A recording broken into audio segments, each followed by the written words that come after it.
Hello friends, welcome back to your own channel RJ Madhura. बहुत बहुत स्वागत है दिल से आपका आपके खुद के चैनल पे। लाइफ के किसी मोड़ पर किसी ने आपके साथ कोई अन्याय किया। हो सकता है उस वक्त उन्होंने ये नहीं जाना, नहीं समझा कि वो जो कर रहे हैं वो गलत है, उन्हें सही लगा। लेकिन शायद आज इस मोड़ पर वो पछता रहे हैं। इस मोड़ पर उनको ये लग रहा है कि उन्होंने जो किया वो गलत किया। आइए देखते हैं कौन पर्सन है जो आपके साथ की हुई इनजस्टिस को लेकर बहुत ज़्यादा गिल्ट में है और आपसे कभी ना कभी माफ़ी ज़रूर मांगेंगे। आइए स्टार्ट करते हैं आज की reading. Who is that person who did some injustice to you, hurt your feelings and now they are in severe remorse. बहुत गहरी गिल्ट या पश्चाताप में है ये। क्या महसूस कर रहे हैं, ऐसा क्या हुआ था, ये सब की डिटेल्स हम जानेंगे आज की रीडिंग से।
सो फ्रेंड्स,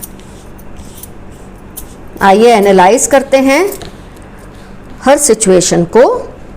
क्या हुआ था,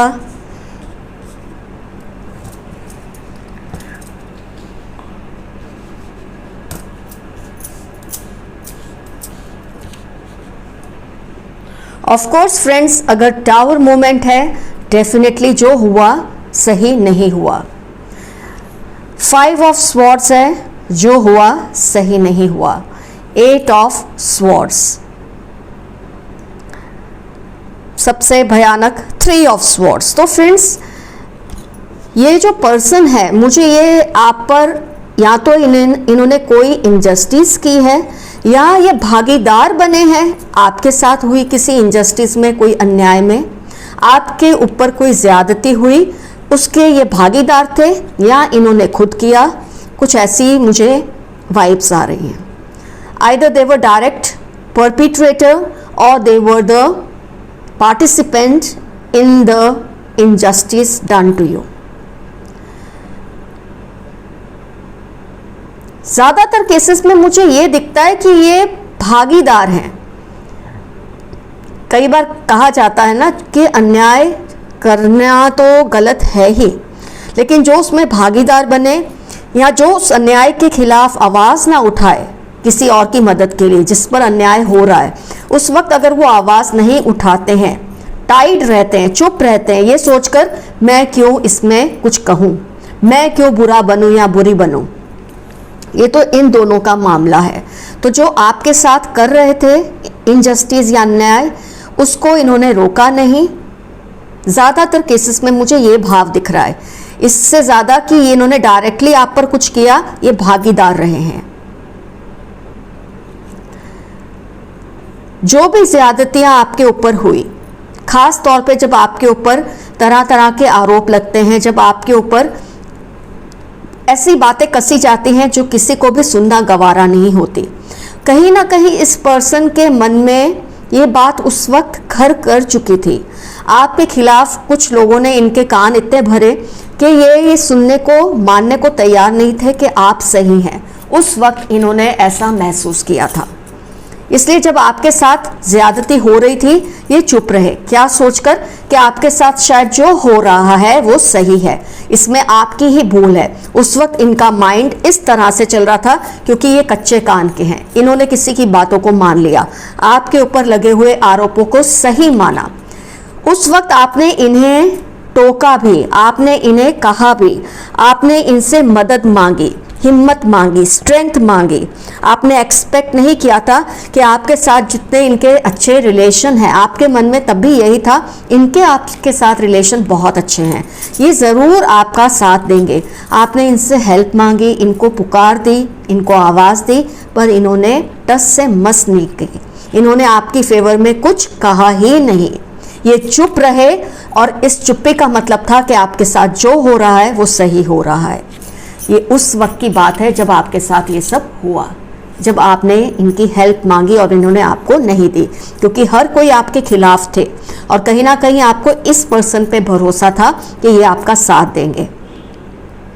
तो जो इंसान आपके ऊपर हो रहे अन्याय के वक्त कुछ कहता नहीं, कुछ कहते नहीं, आपका साथ नहीं देते, चाहे ये डायरेक्टली आपके ऊपर कुछ नहीं कर रहे, लेकिन उस वक्त जो ये चुप करके खड़े थे, यही इनकी सबसे बड़ी इनजस्टिस थी आपके साथ, क्योंकि इन्होंने आपको चुप रह के धोखा दिया। जिन्होंने आपके साथ गलत किया उन्होंने तो किया ही, शायद आप उनसे ये एक्सपेक्ट कर ही रहे थे कि ये तो ऐसा करने ही वाले हैं, लेकिन इस इंसान के ऊपर आपको इतना ज़्यादा भरोसा था कि ये अपने और आपके रिलेशनशिप की मर्यादा को समझते हुए, उसके सम्मान को समझते हुए आपका साथ देंगे, पर इन्होंने नहीं कुछ कहा। आप देख रहे हैं 5th चक्र इनका उस वक्त चुप रहा, स्टॉप रहा, कुछ नहीं इन्होंने कहा, आपकी मदद नहीं की। आपने अपने कमजोर लम्हों में इनको पुकारा पर इन्होंने नहीं सुना। ये आपके करीबी हैं, आपके साथ हैं, आपके साथ के रिलेशन इतने अच्छे होने के बावजूद इन्होंने आपका सम्मान नहीं किया। वो बात आपके दिल में इस तरह से घाव कर चुकी है कि आपको ये लगा उस वक्त इससे बुरा वक्त कभी किसी इंसान पर नहीं आ सकता। आपको ये चीज़ महसूस हुई उस वक्त, आपका दिल टूट गया, आपको इतना लेट डाउन फील हुआ, क्योंकि जिनसे आप एक्सपेक्ट करते हो कि ये आपके साथ गलत करेंगे, उनका करना शायद इतना बुरा नहीं लगता जितना आप जिसे चाहते हो, जिसे मानते हो, अपने सेवियर जिसको आप समझते हो, उसी ने जब मुंह नहीं खोला तो फिर बचा क्या। आपकी जितनी हिम्मत थी, आपकी जितनी भी एक गरिमा थी, आपकी सेल्फ रिस्पेक्ट, आपकी शख्सियत, सब कुछ इस इंसान ने चुप रह के उस वक्त नष्ट कर दिया। लेकिन आप हिम्मत वाले थे, धीरे धीरे आप इस सिचुएशन से बाहर तो आए। लेकिन एक बात है ना जो इतने लोगों के बीच में आपको कही जाती है, कहीं ना कहीं आपके दिमाग में, दिल में एक घर बना लेती है। आपके दिल से वो बातें निकलती नहीं, आपके दिमाग से वो बातें निकलती नहीं, आप उन्हें पकड़ कर रखते हैं अपने दिल में और अपने दिमाग में, इस तरह से बिठा के रखते हैं कि आपको लगता है आप शायद इस वक्त उनसे एक्सपेक्ट कर भी नहीं रहे कि वो आपसे माफ़ी मांगे, आपसे आकर कुछ कहें, आप कुछ नहीं एक्सपेक्ट कर रहे हैं। पर वो इंसान इस वक्त बहुत ही सैड मोड में है। क्यों? क्योंकि सारी लोगों की उस वक्त बातें सुनकर उनके कान में जो जू नहीं रहेंगी, उस वक्त उनको जो कुछ फील नहीं हुआ, आज महसूस हो रहा है। क्योंकि जो टावर मोमेंट उस वक्त आप पर था, इस वक्त आज उन पर है। उनकी कोई भी, मतलब मुझे ये लगता है इस वक्त सबसे बुरी सिचुएशन में वो इमोशनली है। फाइनेंशियली शायद वो बुरी स्थिति में नहीं है, लेकिन इमोशनली ये पर्सन इस वक्त बहुत ही खराब स्थिति में है। उस वक्त जो ये चुप रहे, आज इनको कहीं ना कहीं से पता चल रहा है कि आपके खिलाफ कही हुई बातें सही नहीं थी और उन्होंने चुप रहकर बहुत ही अच्छे फ्रेंड को, बहुत ही अच्छे रिश्ते को खो दिया था। आज ये बात ये रियलाइज कर रहे हैं। इस वक्त वो ये जान चुके हैं, कोई होगा भला इंसान, कोई होगी, कोई सोर्स होगी जहां से इनको अब पता चला है कि आपके साथ जो हुआ था गलत हुआ था, आपके बारे में जो बातें कही हुई थी वो सब गलत थी। और उस वक्त चुप रहकर, आपका साथ ना देकर इन्होंने जो अन्याय किया है आपके ऊपर, इसके लिए ये खुद को 100% इस वक्त जिम्मेदार मानते हैं। और उनकी इमोशनल स्थिति, जैसे कि मैंने ऑलरेडी कहा है, सही नहीं है इस वक्त। बहुत ज़्यादा इमोशनली ये पर्सन टूटे हुए हैं, बहुत ज़्यादा ये चीज़ों को फील कर रहे हैं कि ऐसा करके उन्होंने आपके साथ अन्याय तो किया ही, भागीदार भी बने और जीवन भर का जो एक सुकून था वो खो चुके हैं। ये आपके साथ के जो केयरिंग कनेक्शन को इन्होंने धोखा दिया, आपके साथ के रिलेशनशिप को इन्होंने जो धोखा दिया, आपकी पुकार को सुनकर जो जवाब नहीं दिया, आपके लिए स्टैंड नहीं लिया, उसके लिए इस वक्त बहुत शर्मिंदा है। उनका दिल तो करता है कि कहीं वो भाग ही जाए, शायद सुसाइडल भी ये पर्सन हो रहे हैं इस वक्त। इनको अपनी गलती का एहसास हो रहा है क्योंकि आपने तो इनको मुड़कर फिर देखा नहीं, आपने तो इनको अपनी लाइफ से राइट ऑफ कर दिया, जो कि आपने बहुत सही किया। पर इस वक्त शायद आपको लगता होगा उनके वाइब्स आप तक आ रहे हैं, आपको पास्ट की कुछ बातें याद आ रही हैं। आजकल ऐसा हो रहा है क्योंकि इनकी जो वाइब्रेशंस है आप तक आने की कोशिश कर रही है, इनकी जो माफिया है जो आपसे ये मांग रहे हैं आप तक पहुंचने की कोशिश कर रही है। जो इथर है, जो कुदरत है, जो यूनिवर्स है, वो इनके मैसेज को शायद आप तक ला रही है। लेकिन इस वक्त आप शायद इस बात से बाहर निकल चुके हैं, आपको इससे रत्ती भर भी फर्क नहीं पड़ता ये इंसान ने क्या किया क्या नहीं किया। कहा जाता है जो न्याय वक्त पर ना मिले वो न्याय देर से भी मिले तो न्याय नहीं कहलाता। तो इस वक्त उनकी माफिया या उनकी यादें या उनकी बातें आपके लिए कोई मायने नहीं रखती, पर शायद इस इंसान को हील होने के लिए ज़रूरी लग रहा है कि वो आपसे माफिया मांगे। मैसेज तो वो आपको दे रहे हैं, लेकिन ये मैसेज आप पर कितना असर करते हैं वैल्यू उस बात की है। कहीं ना कहीं इनको दिल में ये ख्याल आता है कि आप ये सब कुछ भुलाकर शायद उनकी तरफ कदम बढ़ाएंगे, लेकिन आप तो ऐसा करेंगे नहीं क्योंकि इन्होंने जो आपके साथ किया बहुत गलत किया। इनकी ड्यूटी बनती है या कि आपसे डायरेक्टली माफ़ी मांगे। हो सकता है सोशल मीडिया के ज़रिए, कुछ पोस्ट के ज़रिए या कुछ लोगों के ज़रिए आपको कुछ मैसेजेस भेजने की कोशिश कर रहे हैं। आपको बहुत लोगों ने बहुत कुछ इनके बारे में आजकल बता रहे होंगे, आपने ये नोट भी किया होगा कि आप तो किसी को कुछ पूछ नहीं रहे, तो इनके बारे में लोग आपसे क्यों बातें कर रहे हैं, क्योंकि ये चाहते हैं आपका दिल उनकी तरफ से साफ हो जाए।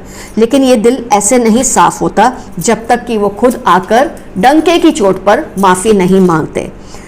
जब सबके बीच में चुप्पी साधी इन्होंने आपका साथ नहीं दिया, तो अब सबके बीच में ही आके इन्हें कहना है कि ये आपसे माफ़ी मांग रहे हैं, तभी फलीभूत होती है माफ़ी। इनका अकेले में रो लेना, आपकी तरफ मैसेज भेजना, जो कि वो इस वक्त बहुत दिल से कर रहे हैं, ये मैं ज़रूर कहूँगी। लेकिन फिर भी इसका कतई मतलब नहीं है कि आप सामने से जाके उन्हें माफ़ कर दें। उन्हें बात करने दीजिए, वो आएंगे बहुत जल्द, उन्हें ये रियलाइज़ हो रहा है। बाकी माफ़ करना नहीं करना ये बिल्कुल आपके हक का फैसला होगा।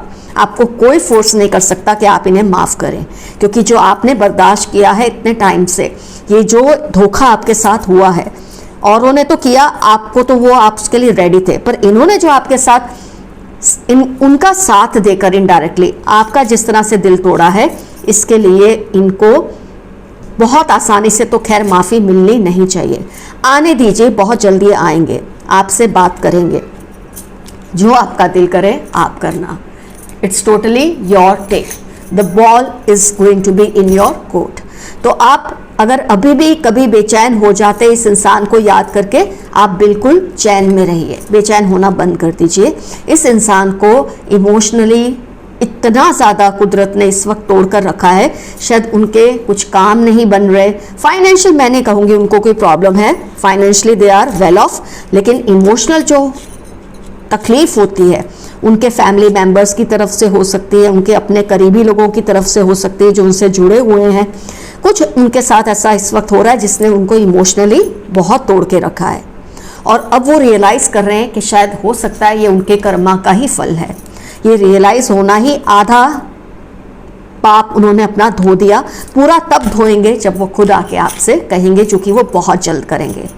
तो अगर कहीं ना कहीं आपके दिल में बेचैनी है कि आपके साथ ये सब हुआ, इन्होंने साथ नहीं दिया, तो अब आप निश्चिंत हो जाएं, ये बहुत जल्द आपसे माफ़ी मांगेंगे। हो सकता है इनकी माफ़ी मांगना भी आपको हील करे, कहीं ना कहीं आपके दिल में ये जो धोखे की फीलिंग है उनकी तरफ से ये साफ तो हो जाए, कम हो जाए, साफ शायद हो ना हो, ये तो आपके लिए डिसाइड करना ज़्यादा ज़रूरी है। हम तो सिर्फ बोल सकते हैं, आपको डिसाइड करना है आपको इन्हें माफ़ करना है या नहीं। बहुत जल्दी आएंगे, जो भी ये पर्सन है, जो भी है, मेल है, फीमेल है, जो भी है, आपको बेहतर पता होगा ये सारी रीडिंग सुनने के बाद ये कौन है। बहुत जल्दी आपसे फेस टू फेस माफ़ी भी मांगेंगे। So friends, take care of your relationships, take care of your selves. Love you all, see you soon, your friend Madhura. Bye bye.